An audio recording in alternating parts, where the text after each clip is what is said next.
Mis amados y amadas, bienvenidas y bienvenidos nuevamente a nuestro canal.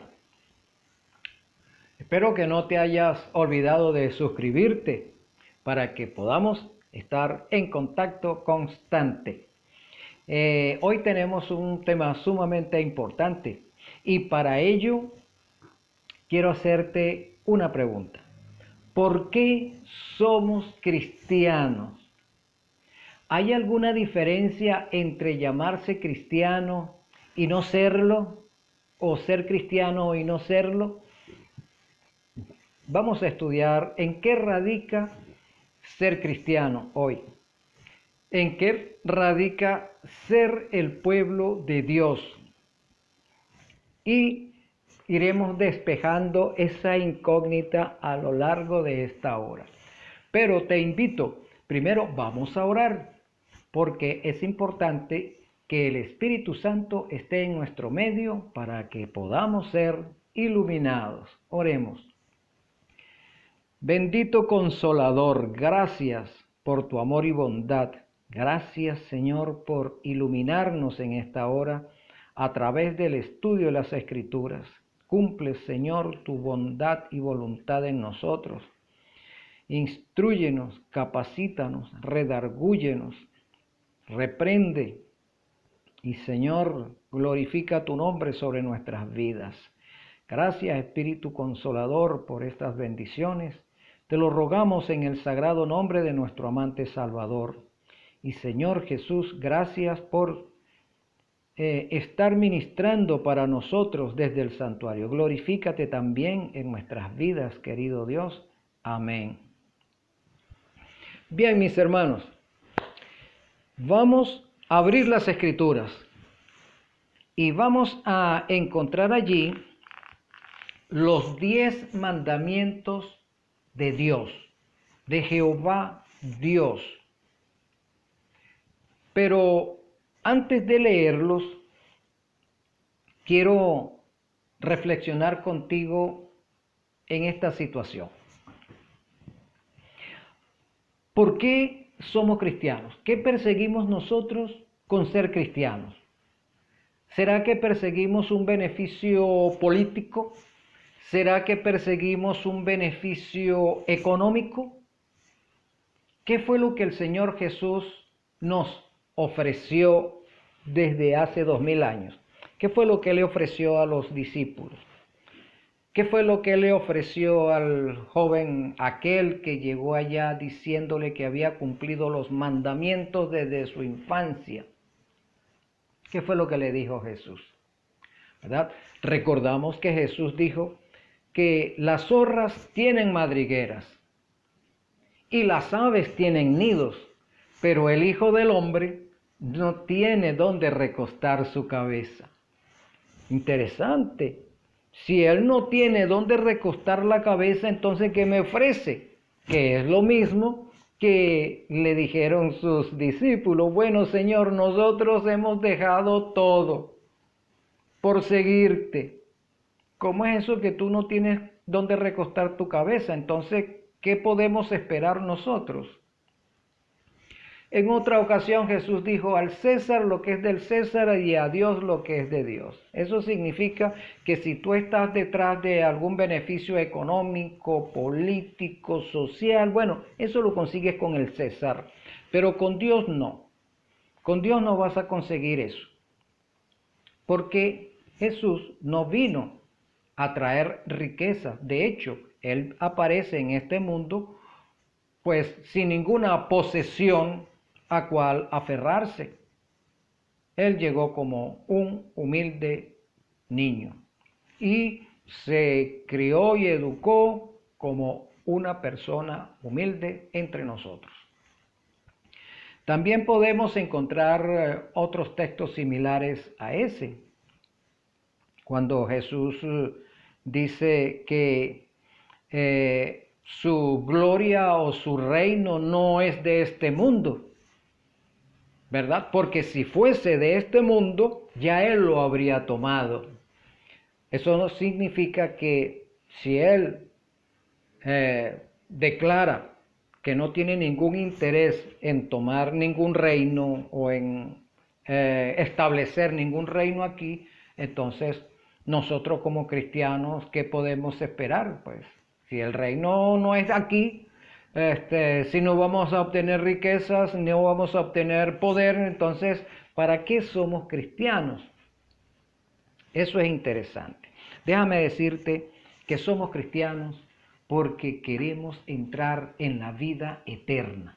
Eso fue lo único que Jesús nos ofrece, porque de tal manera Dios, la deidad, amó tanto a la humanidad, nos amó a nosotros, que se ha dado a sí mismo en la persona de Jesús, para que todo aquel que en Él cree no se pierda, sino que tenga vida eterna. ¿Ves? Eso es lo único que Jesús nos ofreció, vida eterna.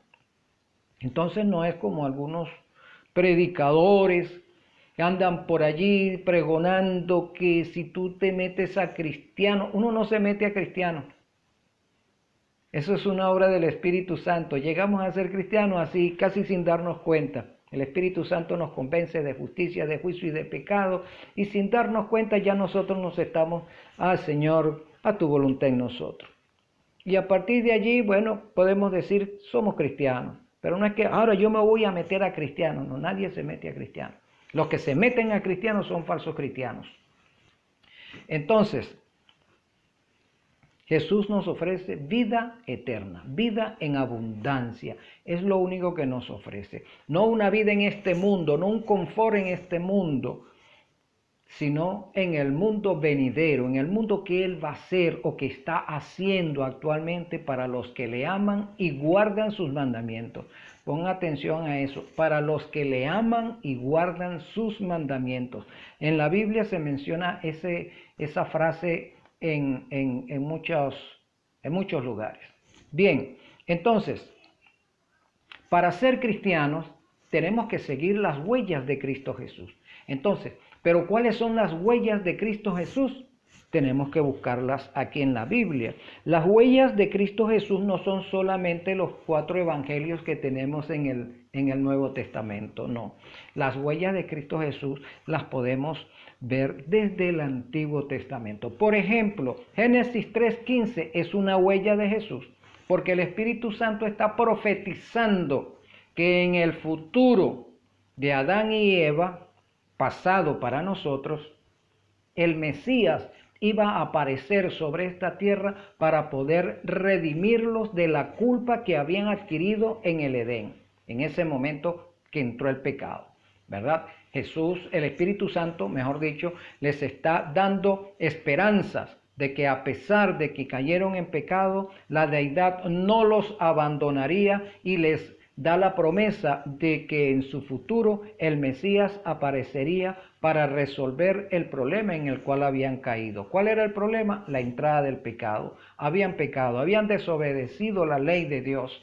Entonces, la ley exige que la muerte, que el pecador pague con la vida, ¿verdad? Porque el texto de Romanos 6:23 nos dice, la paga del pecado, muerte.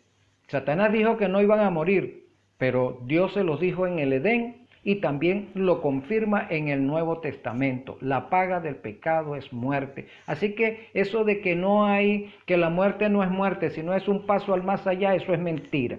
Que el cuerpo muere y el espíritu sigue viviendo, eso es mentira, porque la paga del pecado es muerte. Y la muerte son 2 veces, es la muerte natural y la muerte eterna. Cristo vino a pagar la muerte eterna, la segunda muerte, para que nosotros tengamos vida. Pero para tener vida en Cristo Jesús, nosotros tenemos que seguir sus huellas. Y las huellas, una de las tantas huellas en ese transitar de la deidad, después que el mundo entra en pecado, una de esas tantas huellas es la ley de los 10 mandamientos, mi amado y amada.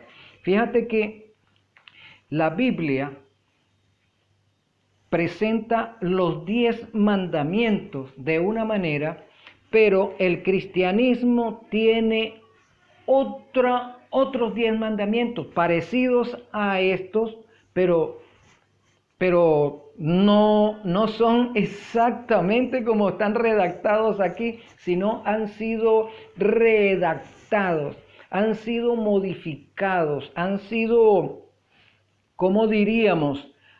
Esos mandamientos han sido tergiversados, de manera que nosotros necesitamos saber cómo son los mandamientos, cómo es el original.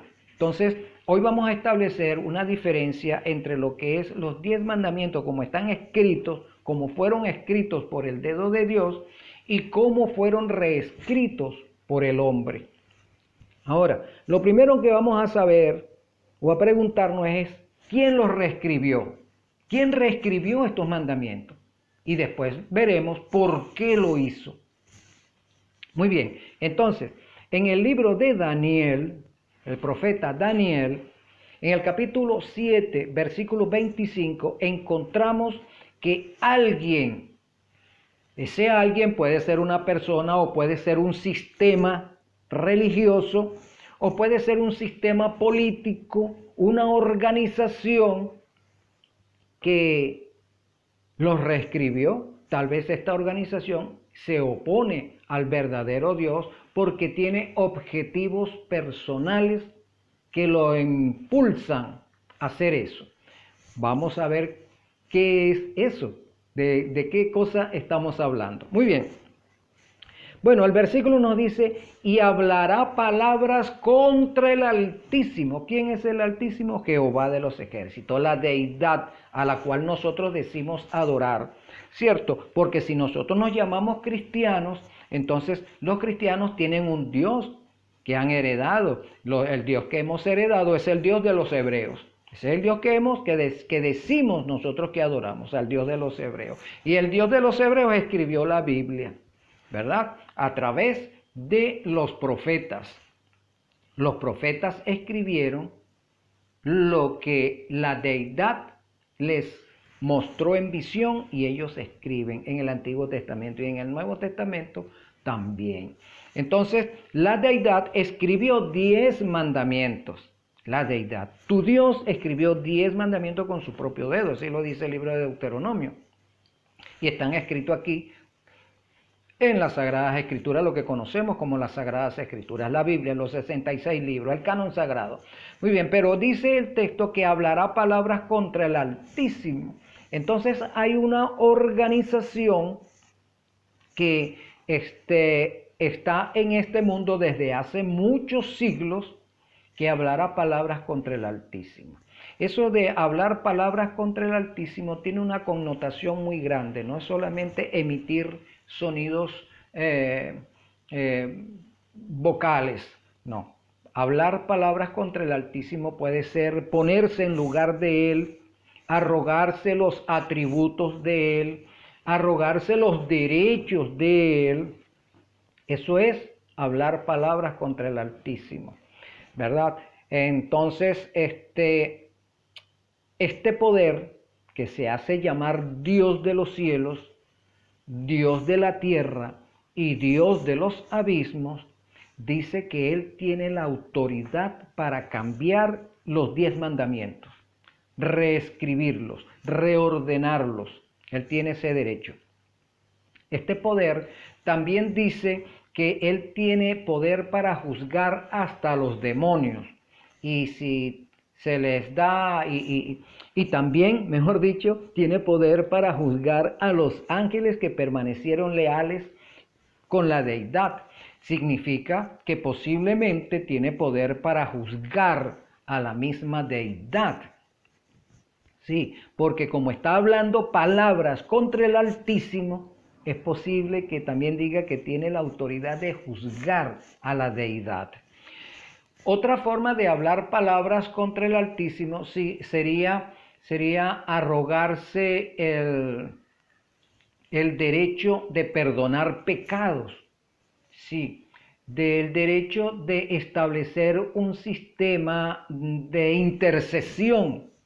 Recordamos pues que Cristo está en el lugar santísimo del santuario celestial, como lo menciona el libro de Hebreos, intercediendo por ti y por mí, intercediendo por todo aquel que se llame Cristo, por todo aquel que llamándose cristiano permanece fiel en las huellas de Cristo. Óigase, Él no está intercediendo por todo aquel que se llame cristiano, sino por aquel que, habiéndose llamado cristiano, permanece andando en las huellas de Cristo. Y si Cristo estableció con su propio dedo la ley de los 10 mandamientos, entonces Él transitó los 10 mandamientos porque Él dijo que había venido a darnos ejemplo. Ejemplo os he dado, para que conforme yo he hecho, vosotros también hagáis. Él no dice, yo voy a hacer esto para que ustedes no lo hagan. Él no dijo, yo voy a ceñirme a la ley para que más adelante, ustedes, cuando ya sean más maduros, voy a utilizar ese término porque alguien lo utilizó por las redes sociales, cuando ustedes sean más maduros, bueno, ya ustedes estarán en capacidad de arreglar lo del asunto de la ley. Él no dijo eso, no, eso es una blasfemia. Entonces dice, hablará palabra contra el Altísimo. Entonces Jesús dijo, ejemplo os he dado. Si yo me he ceñido a la ley, ¿quiénes son ustedes para no hacerlo? Ejemplo os he dado, para que conforme yo he hecho, vosotros también hagáis.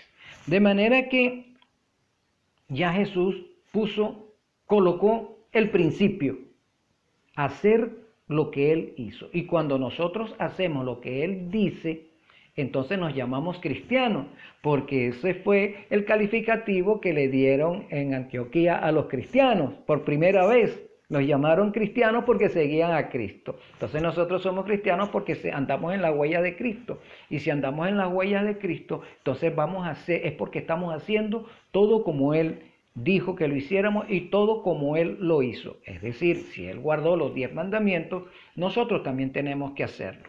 De manera que este poder que habla palabras contra el Altísimo dice que no, que esos mandamientos están abolidos y por eso hubo necesidad de reescribirlos, reordenarlos. Y también habla palabras del Altísimo diciendo que Él es Dios en los cielos y que Él es tu intercesor, o establecer un sistema de intercesión desde el cielo al cual la cristiandad tiene que remitirse para entrar a la vida eterna, o en este caso para entrar al cielo. Déjame decirte que la Biblia nos dice que vamos a vivir en el cielo eternamente. Dice que los redimidos van a estar en el cielo por un lapso de tiempo con la finalidad de abrir juicio a aquellas personas que no quisieron hacer pacto con Cristo. Pero después de eso, entonces vivirán en la tierra nueva que el Señor Jesús va a crear nuevamente. Ese es el trazo bíblico. Pero pues desde el paganismo la gente cree que cuando se muere se va al cielo, que el reino es en el cielo, la vida es en el cielo. No, no es en el cielo. La vida eterna será en la tierra nueva. Y no en esta tierra vieja y cansada. No, porque San Pedro dice que los elementos se derretirán, la tierra dejará de ser. Entonces quiere decir que el Señor lo va a hacer todo nuevo. Aquí yo hago cielo nuevo, tierra nueva, no renovada, tierra nueva, cielo nuevo, porque todo será derretido. Bien, pero ese no es el estudio de hoy. Entonces tenemos que este poder que dice que te puede perdonar los pecados y sacarte del infierno que ellos inventaron, pueden sacarte del infierno y mandarte para el cielo inmediatamente si tú pagas una serie de estipulaciones, y entre ellos, si tú pagas dinero, pues más rápido sales del infierno y te vas para el cielo. No importa lo que tú hayas sido, violador, criminal, ladrón, tirano, no importa. El asunto es que tú cumplas con esas estipulaciones y que pagues el dinero que tienes que pagar, entonces tú vas para el cielo. Si estás en el purgatorio, que también es una doctrina que inventó esta organización política y religiosa, que si tú estás en el purgatorio, bueno, es mucho más fácil sacarte de allí a través de indulgencia. La indulgencia es algo, es como un salvoconducto que lo pagaban, lo podías pagar tú mismo antes de morir, o lo podían pagar tus deudos, pues tus familiares pagaban para sacarte del purgatorio e enviarte para el cielo. De manera que esta organización se ha arrogado todos esos derechos. Y el más grande de todos sus errores es abolir el día de adoración del verdadero Dios para establecer el día con el cual ellos pretenden que la humanidad les adore.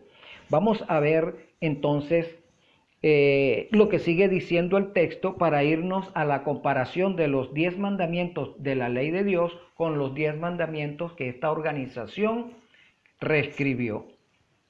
Y a los santos del Altísimo quebrantará.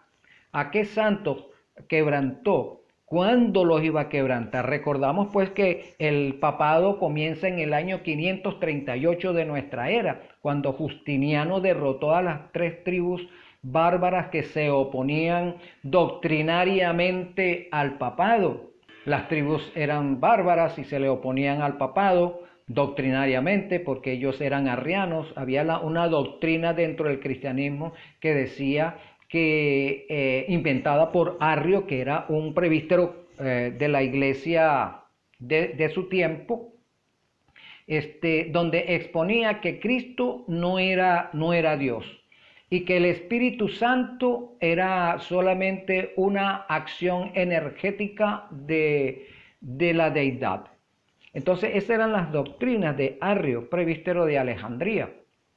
Entonces estas tribus arrianas se habían convertido, estas tribus bárbaras, mejor dicho, se habían convertido al cristianismo, pero habían absorbido, era la doctrina cristológica de Arrio.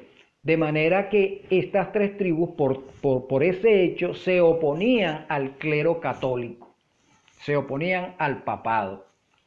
Así que Justiniano, emperador de la sección romana de Oriente, hace guerra contra estas 3 tribus, los vence y establece entonces al obispo de la iglesia de su tiempo que ministraba en Roma, lo establece como la cabeza de la cristiandad, la cabeza política y religiosa de la cristiandad del hemisferio occidental. Allí nació el papado. Cristo no dejó papado, hermanos. No. El papado se originó en el sexto siglo, en el 538 de nuestra era, y lo estableció, fue un emperador romano que se llamaba Justiniano. Lean la historia, hermanos, porque la historia es una fuente alterna que nos confirma lo que está escrito, que puede confirmarnos lo que está escrito en las Sagradas Escrituras. Pero era necesario pues que a partir del 538, con el establecimiento del papado, era ante la oposición que hicieron los cristianos que no quisieron unirse a la iglesia que establecía el Imperio Romano, que guardaban el sábado, no querían unirse al papado, no querían involucrarse con el establecimiento de este poder que estaba ya siendo profetizado por Daniel.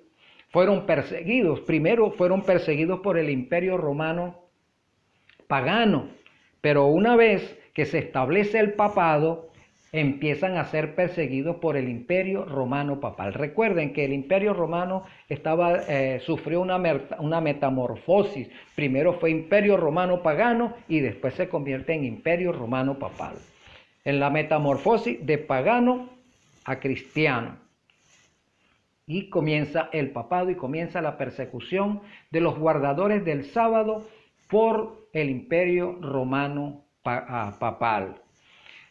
Y por eso es que dice, y quebrantará a los santos del Altísimo, o sea, tratará de destruirlos. Por eso es que fueron llevados a la hoguera, por eso es que fueron llevados al cadalso, por eso fue que los guillotinaron, por eso fue que excomulgaron a Martín Lutero, por eso fue que excomulgaron y quemaron en la hoguera a Juan Hus, por eso fue que quemaron también a Tyndale, por eso fue que persiguieron a Zwinglio, por eso fue que persiguieron y destruyeron a todo el que se oponía al papado. Eran destruidos. ¿Cuándo? Durante la Edad Media, que eso duró 1260 años, duró la Edad Media, se conoce también como la Edad Oscura. ¿Por qué era oscura? Porque el clero papal suprimía la libertad de conciencia. Si tú no estabas con el papado, pues eras perseguido, y perseguían no solamente al pueblo común, sino que perseguía a los reyes. Ahí tenemos el ejemplo de Enrique IV. El rey Enrique IV, para poder gobernar, tuvo que ir a donde estaba el papa y pasar 3 días casi desnudo a la intemperie en tiempo de invierno, para que el papa Gregorio VII lo recibiera. Entonces, cuando Gregorio VII le plació, hizo pasar a su estancia a Enrique IV para escuchar qué era lo que él venía a solicitar. Recordamos que el Papa había excomulgado a Enrique IV porque Enrique IV se rebela contra él, porque no está, y también las tierras de Enrique IV donde gobernaba, había esa convulsión contra el Papa, y también estaba próximo a una guerra civil. Necesitaba resolver el problema con el Papa para poder resolver el problema con sus súbditos, porque con 2 guerras a la vez no podría subsistir él ni ningún otro reino, de manera que él necesitaba resolver el problema con el Papa, que el Papa anulara el decreto que había dado contra él de excomunión de la iglesia. Y recuerden que para ese tiempo decir que estás excomulgado de la iglesia significaba ir al infierno. ¿Y quién quería el infierno? A quemarse eternamente, a vivir en ese tormento. Entonces el clero católico, el papado, atormentaba tanto al pueblo como a los reyes con ese decreto inhumano de mandarlo, porque el papado tiene derecho de mandarte al infierno. Eso es lo que ellos pregonan, aunque el infierno no existe, porque la Biblia no lo menciona desde ese punto de vista ni de esa manera, pero ellos inventaron el infierno tal cual venía del paganismo, lo introdujeron en la iglesia cristiana para poder mantener bajo control a la cristiandad, aterrorizados. De manera que Enrique IV tuvo que humillarse ante el Papa para que el Papa levantara el decreto de excomunión, y una vez que logró eso, entonces pudo resolver el problema de la guerra civil que se avecinaba en sus dominios. Hasta allí podemos ver cómo la iglesia, el papado gobernaba el mundo en la Edad Media. Se suprimieron las artes, solamente se podía dibujar cuestiones alegóricas a los apóstoles y a la Virgen y a los santos que ellos se inventaron, porque el clero católico inventó santos por todas partes, y entonces resulta que mártires salían por todas partes y decía que esos mártires eran ellos mismos. No, señor. Los mártires fueron aquellos que permanecieron adheridos a la ley de Dios y al 4º mandamiento, al verdadero día de reposo, de adoración, el sábado. Esos fueron los mártires. Los mártires que ellos se inventaron, esos no están contados en el libro de la vida, como dice el libro de Apocalipsis. Bueno, entonces así sucedió con Juan Hus, que era un clero también que pertenecía a la Iglesia Católica, que se rebeló contra los desmanes del clero y fue quemado en la hoguera. Así iba a pasar con Martín Lutero. Solamente por providencia divina Martín Lutero pudo escapar en su momento, y así pasó con todos los reformadores y con todas aquellas personas que se oponían al papado. En Francia se asesinaron en una sola noche, en la noche de San Bartolomé, a 40.000 hugonotes, que en ese momento era el pueblo de Dios, eran los guardadores del sábado. En otro lugar se perseguían a los albagineses, y en otro lugar a los bohemios, y así el papado fue tratando de eliminar a toda aquella persona que se le oponía. Hasta que por fin Martín Lutero en el siglo XVI surge, se rebela contra los desmanes papales y clava en la puerta de la catedral de Wittenberg, clava sus 95 tesis en contra de los dogmas papales. Entre ellos estaba su escrito contra el purgatorio, contra el infierno, contra las indulgencias, contra el pago de dinero para poder extraer a las almas del infierno y mandarlas para el cielo. Todo eso lo detalló Martín Lutero en esa tesis que colocó el Día de los Muertos en la Catedral de Wittenberg, el día en que llegaba la peregrinación de todo el mundo hacia Alemania, buscando perdón, buscando alivio, buscando consuelo al papado para que les perdonara sus pecados y garantizarse el entrar al cielo. Entonces Martín Lutero aprovechó el momento y desde ese instante comenzó una gran revolución religiosa en el mundo, la cual no pudo detener el papado, y así surgió el protestantismo. Y bueno, entonces encontramos pues que este poder quebrantó a los santos del Altísimo, pero también dice el texto que pensará cambiar los tiempos y la ley. Nota que hemos comenzado el tema diciendo que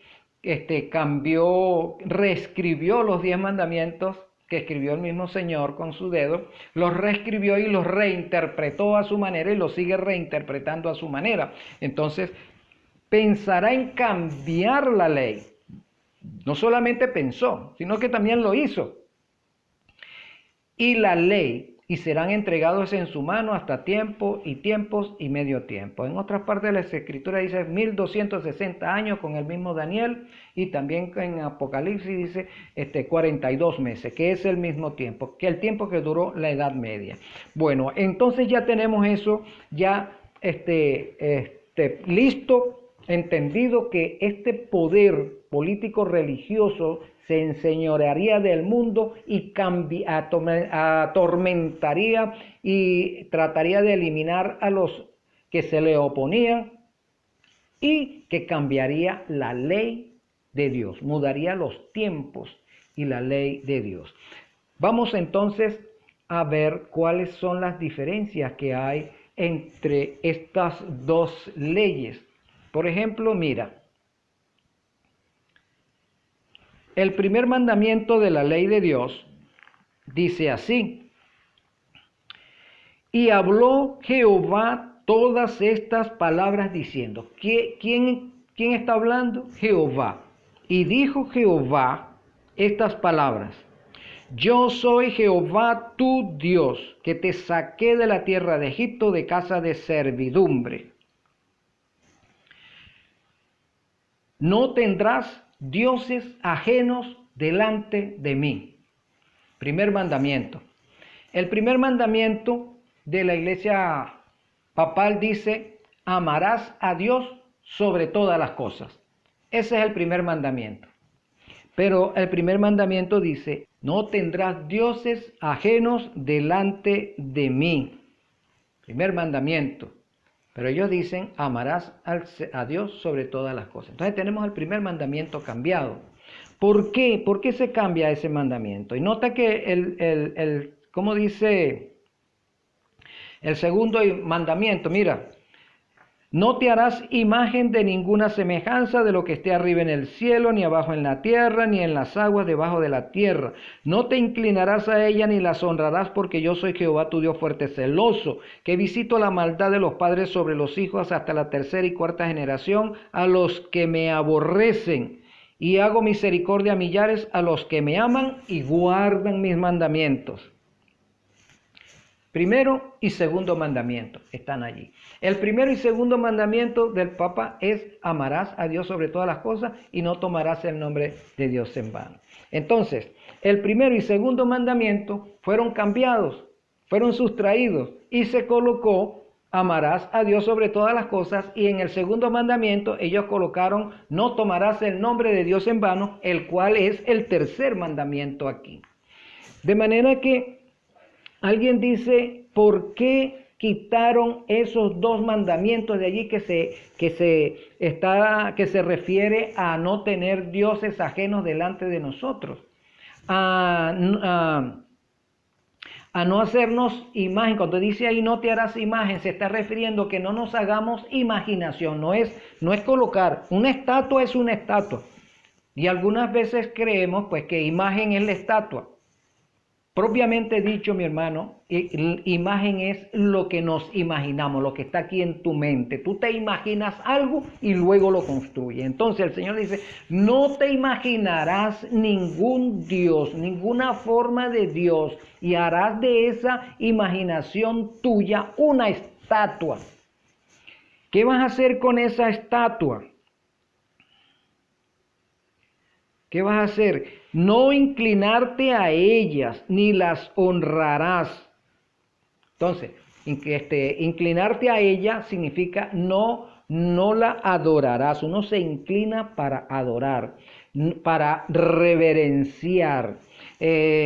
Otra palabra que podríamos utilizar es no la venerarás. Cuando tú estás venerando, estás adorando.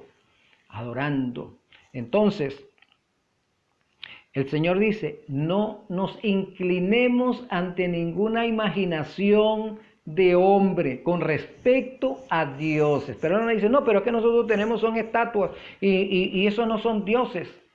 Pero tú has enseñado a tu feligresía por más de 1200 años que esas estatuas tienen poder salvífico.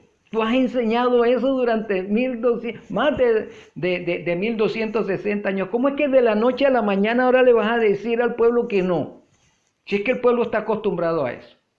¿Cómo tú le vas a decir al pueblo que no está adorando estatuas ni otros dioses cuando tú has enseñado al pueblo que esas velas que se les encienden, que provienen del paganismo también, esa costumbre de encenderles velas a los muertos y a los santos, eso proviene del paganismo?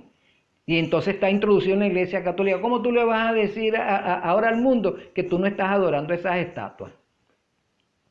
¿Cómo tú le vas a decir al mundo que no adoren Halloween cuando tú le has enseñado al mundo que los muertos existen vivos, que los muertos están vivos y que se puede sacar de allá con oraciones y encendiéndole velas tú los puedes sacar de allí con la vela para alumbrarles el camino de la salida? ¿Cómo tú vas a decirle eso ahora al mundo católico que eso no es así, si tú lo has enseñado por más de 1000 años?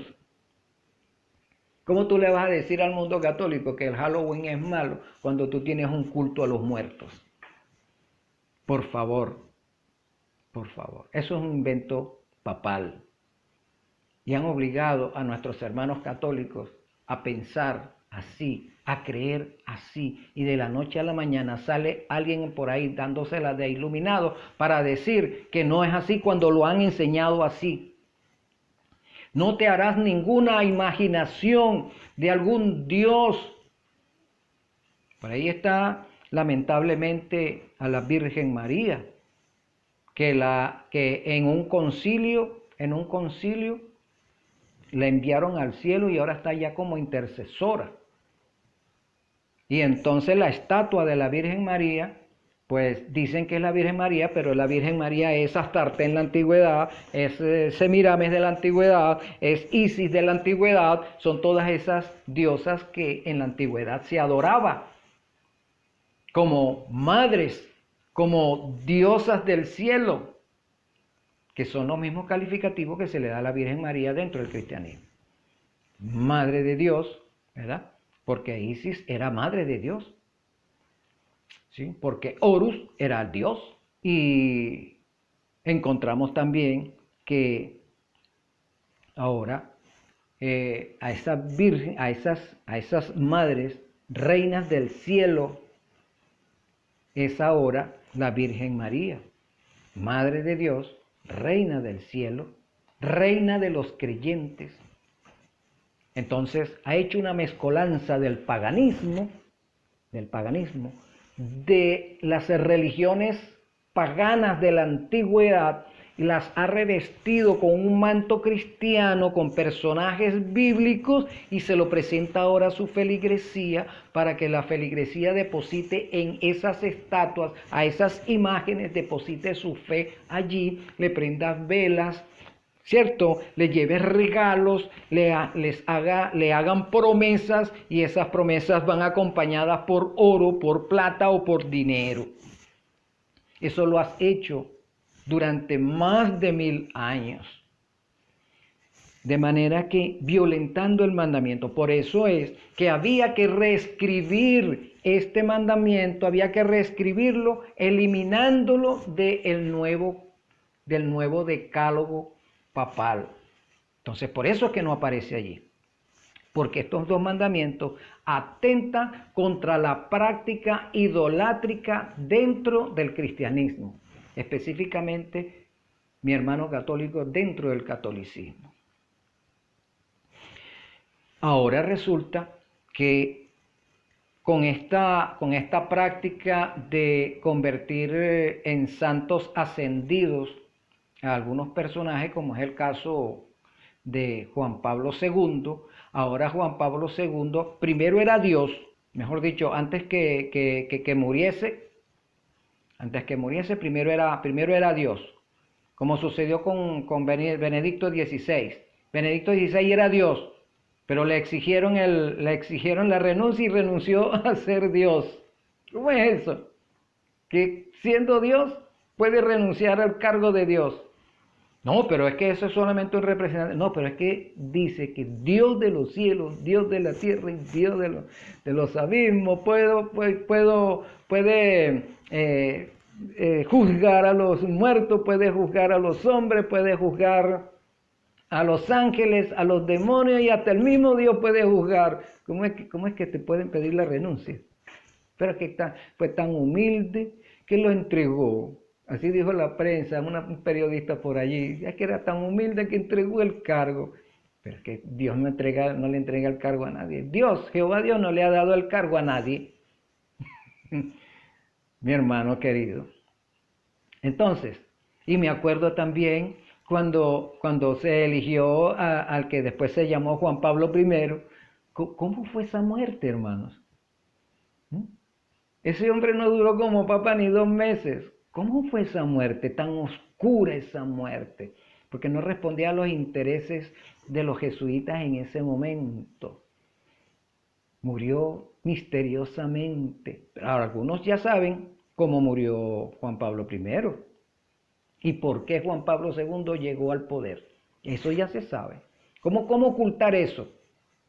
Ante los verdaderos estudiosos, a los que están pendientes de lo que sucede, a los que están pendientes de lo que hace el clero católico. ¿Cómo esconder esa verdad? Bueno, entonces resulta que a Juan Pablo II ahora lo beatificaron y él también está en el cielo mandando, ahora después de ser papa, ahora es más santo, ahora está en el cielo. Ahora se le puede adorar, ahora se le pueden hacer oraciones y pedir bendiciones y todo lo demás. Hermano, ¿cómo tú me vas a decir que la Iglesia Católica que el clero católico no está llevando a sus feligreses a esa ruina de violentar el primero y el segundo mandamiento de la ley de Dios? Y tú dices que no es así, que solamente lo honramos. Es que la palabra dice, no honrarás. No, que nosotros no adoramos. ¿Cómo que no estás adorando? Si has depositado tu fe y tu confianza y tu esperanza en esa imaginación, no es en sí la estatua ya, es la imaginación que tienes respecto a esas estatuas. Entonces ahora hay que comprobarle bíblicamente que cada estatua de esa representa un demonio. Mi hermano, si hay que comprobarte eso a estas alturas de nuestra historia, ya tendremos un estudio de eso. Así que prepárense. Bien, mis hermanos, entonces ya sabemos que el clero católico extrajo de la ley de Dios 2 mandamientos porque no les convenía que estuvieran allí, porque contradecían lo que estaba diciendo la palabra, de no tener imágenes, no hacernos imaginación, no adorarlas, no inclinarnos a ellas, no venerarlas, no honrarlas. Ahora viene el tercer mandamiento. El tercer mandamiento aquí dice en la ley de Dios es: no tomarás el nombre de Jehová tu Dios en vano. Así dice el tercer mandamiento escrito por Jehová Dios. Pero el tercer mandamiento del papado dice santificar las fiestas. ¿Viste que no tiene nada que ver uno con el otro? Los mandamientos fueron cambiados, fueron reescritos. Entonces, no tomarás el nombre de Jehová tu Dios en vano. ¿Por qué tenemos que quitar ese mandamiento? ¿Por qué tenemos que quitar el mandamiento de no tomar el nombre de Jehová tu Dios en vano? Porque es que resulta que este poder político religioso que quiere, que cambió la ley, que persigue a los santos, se arroga el derecho de ser Dios. Él es Jehová ahora. Entonces, ese mandamiento no puede existir. No puede existir. No tomarás el nombre de Jehová tu Dios en vano, porque está tomando el nombre de Dios. Él es Padre, Santo Padre, está tomando el lugar del Padre. Él es Cristo, Él es el sustituto de Cristo, o sea, ha desplazado a Cristo y se ha colocado Él. Y también ha quitado la labor del Espíritu Santo, porque el Espíritu Santo es la persona que nos constriñe y nos convence de justicia y de pecado. Entonces también ha desplazado a la deidad y ha desviado la mirada y la mente de los adoradores, los ha desviado del verdadero Dios hacia Él. Por eso ese mandamiento había que quitarlo. No tomarás el nombre de Jehová tu Dios en vano. No te arrogarás los atributos divinos para arrogártelos a ti mismo. No te apropies de los atributos divinos para decir que tú los tienes. No te arrogues el derecho de ser la persona mediante la cual el creyente tiene que, para entrar a la tierra nueva, a la vida eterna, tiene que pasar a través de ti primero, porque tú no eres la puerta de salvación. La puerta de salvación es Cristo Jesús, y eso lo podemos hacer directamente con Él. No necesitamos esa puerta, porque esa puerta no es la que conduce a la vida eterna. Eso es tomar el nombre de Jehová tu Dios en vano. Tomar el nombre de Jehová tu Dios en vano es utilizar los pasajes bíblicos para hacerlos decir lo que nosotros querramos que diga. Eso es burlarse de Dios. Eso es tomar su nombre en vano. Hermano mío. Pero sigamos. Ahora, ese es el tercer mandamiento. El cuarto mandamiento: acuérdate del día de reposo para santificarlo. 6 días trabajarás y harás toda tu obra, pero el séptimo día, que es sábado, para Jehová tu Dios, no harás en él ninguna, aquí dice, no harás en él obra alguna, tú, ni tu hijo, ni tu hija, ni tu bestia, ni tu buey, ni tu extranjero que está dentro de tus puertas. Entonces dice, ay, pero esta gente sí son flojas, no les gusta trabajar. No les gusta trabajar, ¿qué excusa? Son unos flojos, son unos vagos. Pero verdad que el papado te ha colocado el día domingo como día de reposo y tú en día domingo no quieres hacer nada porque es tu día de reposo. Las empresas hay que cerrarlas, los negocios hay que cerrarlos porque hay que descansar el día domingo. Entonces unos son flojos y vagos en día sábado, pero tú eres flojo y vago el día domingo. No es una forma absurda de reflexionar en este caso. Se adora en día sábado porque es el día que el Señor se identifica con su pueblo. Ezequiel 20:20, y santificad mi sábado y sea una señal entre mí y vosotros para que sepáis que yo soy Jehová tu Dios quien te santifica. El Señor santifica a sus hijos en día sábado, no en día domingo. Por eso ese mandamiento había que quitarlo de aquí. Y lo quitaron. Y lo quitaron. Y en el lugar del cuarto mandamiento, que se refiere al día de reposo, el verdadero día de oración, ellos colocaron de honra a tu padre y a tu madre. Es decir, subieron el quinto, que es aquí en la Biblia, lo subieron al cuarto. Y sacaron el verdadero mandamiento cuarto. Y colocaron en el tercer mandamiento, que se refiere a no tomarás el nombre de Jehová tu Dios en vano, ellos colocaron santificar las fiestas, específicamente el día domingo.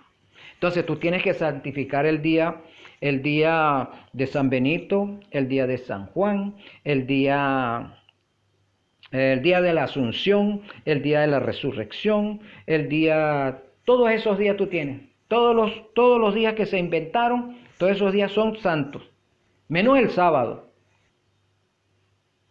Y el domingo, por supuesto, que es la marca de este poder. Esa es su marca, porque el papado dice que es su marca. De manera que ya vemos el contraste que existen entre las dos leyes. Y el quinto mandamiento papal dice, no matarás.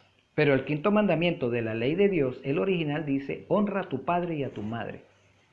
Ya Jehová se está ahora remitiendo a la parte horizontal, porque los primeros 4 mandamientos es vertical, del hombre hacia Dios. Ahora, los otros 6 mandamientos es horizontal, de prójimo a prójimo, de hombre a hombre, de mujer a mujer. Entonces ahora dice, honra a tu padre y a tu madre. ¿Para qué? Para que el hombre no se olvide que tiene una responsabilidad con sus padres, con sus hijos, con la familia. Por eso está ese mandamiento aquí, en el quinto mandamiento, pero aquí se colocó en el cuarto mandamiento, porque el cuarto mandamiento de la ley de Dios lo sacaron de allí porque no convenía a los intereses papales. Al Papa le conviene es mantener su marca el día domingo. El quinto mandamiento, no matarás. El sexto mandamiento, no cometerás actos impuros. Actos impuros. Fíjate que aquí el quinto mandamiento, honra a tu padre y a tu madre. El sexto mandamiento, no matarás. No matarás es aquí, es el sexto mandamiento. Y aquí, en la ley papal, es el quinto mandamiento. El séptimo mandamiento, no cometerás adulterio. Pero aquí el séptimo mandamiento es no robarás. Colocaron, en lugar de no cometerás adulterio, lo colocaron en el sexto mandamiento con el nombre de no cometerás actos impuros. No cometerás actos impuros. Entonces, ve cómo se reinterpreta. No es lo mismo cometer adulterio porque está definido, está determinado hacia una acción, que cometer actos impuros. Como dije en otro estudio, cada mandamiento tiene una gran amplitud. El no cometer adulterio va desde el abuso sexual de tu propio cuerpo, como el abuso sexual del cuerpo de tu prójimo. Como la conspiración contra tu prójimo en ese sentido, como lo expliqué en ese estudio. Entonces tenemos, no cometerás actos impuros. Pero cosa interesante que en esta reinscripción de mandamientos, este sexto mandamiento de la ley papal dice lo mismo que el noveno. Dice lo mismo que el noveno. O sea, partieron allí y sacaron los mandamientos, y de un solo mandamiento sacan 2. Dice, después de no cometer actos impuros, el séptimo mandamiento es no robarás, el octavo es no dirás falso testimonio ni mentiras, pero el noveno dice no consentirás en pensamientos ni deseos impuros. Es igualito, no cometerás actos impuros, que dice el sexto mandamiento. ¿Por qué? ¿Por qué? Si es lo mismo.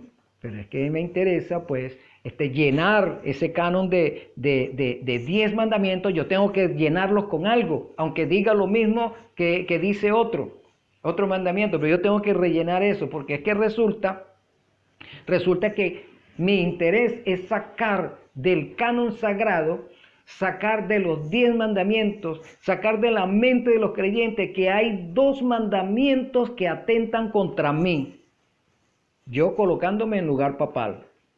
¿Cuáles son esos 2 mandamientos? O 3 mandamientos, el primero, el segundo y el cuarto. Y el tercero. Esos 4 mandamientos atentan contra el papado. Para eso hay que sacarlos y entonces tratar de rellenar esos lugares que quedan vacíos, hay que rellenarlos con algo como sea. Amados, hemos sido engañados durante más de 1000 años. Hemos sido engañados.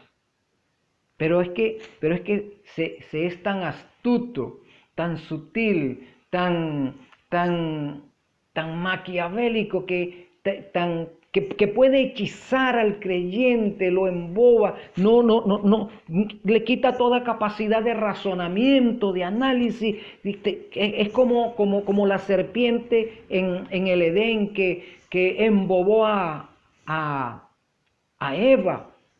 Eva quedó alucinada, quedó hechizada allí y respondió las mismas palabras que decía la serpiente. Eva lo que hacía era repetirlas en su mente. Así mismo sucede con la cristiandad actualmente. Cualquier cosa que diga el papado, la gente lo repite en su mente y queda embobada, no tiene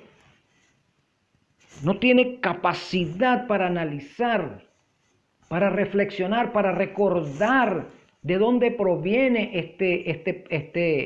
este poder que tiene tal cualidad de engaño y que nos convence. Por eso es que el Señor dice en su palabra, el justo por fe vivirá. Hay que vivir por fe. Aunque nos den las miles evidencias de que estamos equivocados, poniéndome en el lugar de nuestros hermanos protestantes, que aunque estemos equivocados, usted tiene que decir, no estoy equivocado, yo estoy en la verdad, porque seremos llevados ante concilios papales, así como se hizo en la Edad Media, para que renunciemos a nuestra fe, y si no renunciamos a nuestra fe, seremos guillotinados, seremos llevados a la hoguera. Y aunque la crueldad de la Santa Inquisición fue tal que aún el creyente en algunos casos renunciaba a la fe tratando de conservar la vida, estos demonios los llevaban al cadalso de todas maneras, porque había que purificar el cuerpo para que el alma pueda ir al cielo. Dios mío, qué horror. Los quemaban, los torturaban de todas maneras, aunque renunciaran a la fe. Hermano, y eso va a volver a suceder. Cuando este poder llegue nuevamente a adquirirlo realmente, la cristiandad se va a ver sumida en un espantoso vivir, como fue en la Edad Media. Este poder le está ofreciendo grandes porvenires.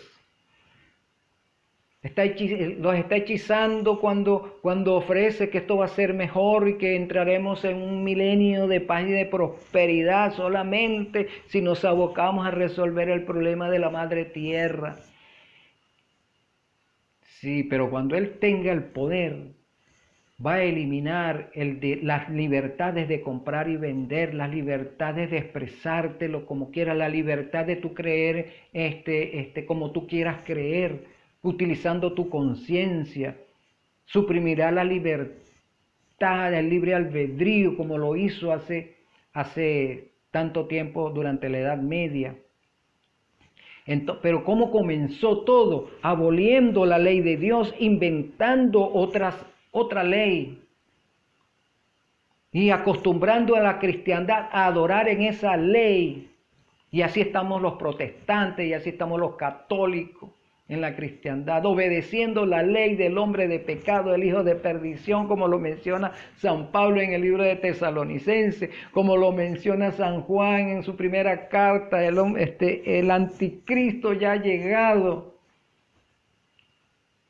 Hermano protestante, la ley de Dios es una sola.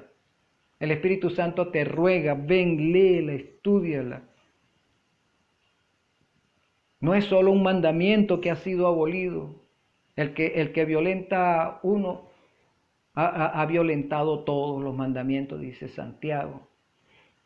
Hermano, querido, la cristiandad va a ser obligada a adorar en día domingo, pero tú dirás, los hermanos católicos y protestantes, bueno, pero si vamos a ser obligados a guardar el día domingo, pues yo no le veo ningún problema allí, porque al fin y al cabo ese es el día que adoramos.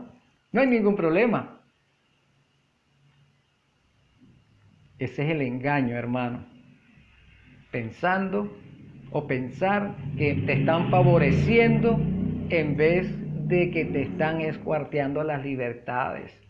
Estamos como cordero o como buey que va rumbo al matadero, lo meten en una cuneta que no puede moverse por los lados y entonces le meten un alambre cargado de electricidad para que camine, no se resista. Y entonces cuando llega allá al final del túnel a donde lo meten, en lo que pasa la cabeza hacia aquel lado, rasca hay una guillotina y le cortan la cabeza al animal. Después lo agarran con un gancho y lo suben y lo zambullen en el líquido donde lo van a zambullir para empezar a despellejarlo y todo eso. Así estamos nosotros, hermano, así está la cristiandad. Estamos caminando rumbo al degolladero. No queremos ver más allá de lo que simplemente se mira. El mundo cristiano va a ser dividido en dos pueblos, hermano, dos pueblos. Los que guardan la ley de Dios con el cuarto mandamiento, es decir, con el sábado.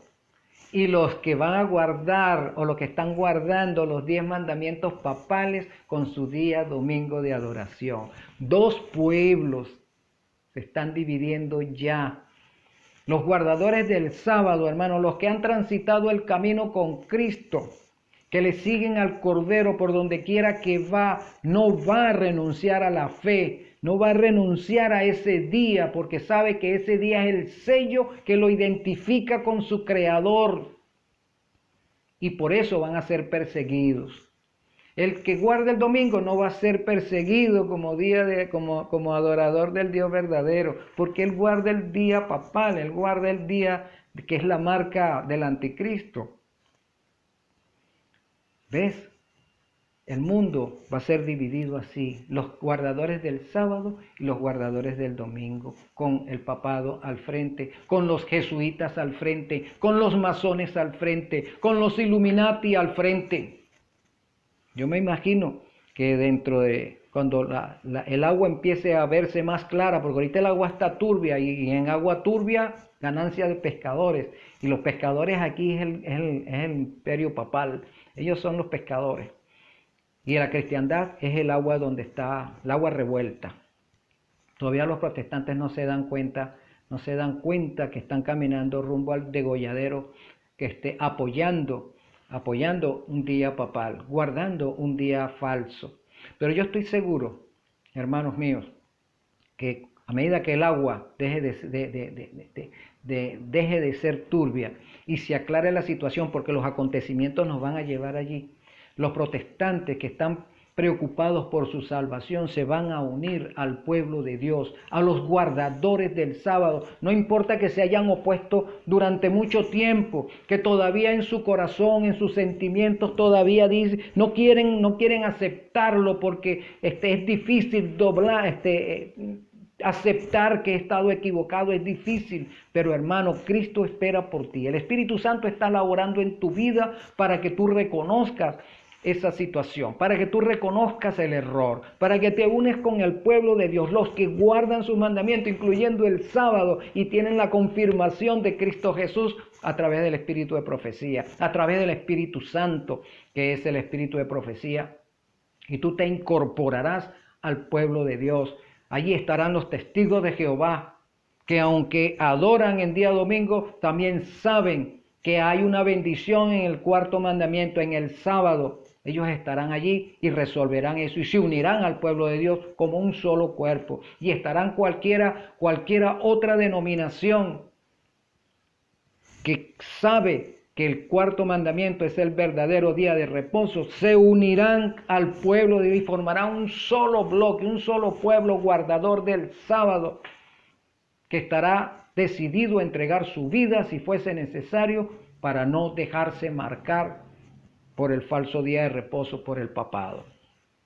Mis hermanos, busquemos en nuestras Biblias el original, la ley original, y busquemos cuál es la Biblia, cuál es la ley falseada, y decide cuál ley estás obedeciendo o a cuál ley quieres obedecer.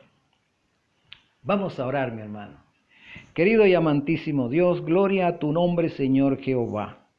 Sabemos, querido Dios, que faltan muy poco tiempo para que se dé el decreto dominical. El decreto dominical que será ese momento cumbre donde se sabrá realmente quién es el verdadero adorador, quién es el adorador tuyo y quién es el adorador del papado, de tu enemigo, Señor. Y ya sabiendo eso, sabremos, será la confirmación de nuestra fe que ya tú estarás pronto a aparecerte en las nubes de los cielos, Señor Jesús. La situación del mundo nos está llevando ya a ese clímax. Y la palabra nos está alertando para que tomemos bando de tu lado. Y por eso te damos las gracias, Señor Jesús, porque tu gracia aún no se termina. Tu gracia está sobre toda la cristiandad y tú estás llamando a través del Espíritu Santo, o el Espíritu Santo está llamando a tu pueblo para que nos unamos como un solo bloque para enfrentar los últimos acontecimientos de la historia de este mundo, para que se termine todo este sistema de cosas absurdas en las cuales la humanidad ha vivido. Gracias por escucharnos, Señor Jesús. Gracias, Espíritu Santo, por obrar en nuestras vidas. En tu nombre, bendito y amante Salvador, agradecemos estas bendiciones. Amén. Que el Señor te bendiga, mi hermano. Un abrazo, mi hermana.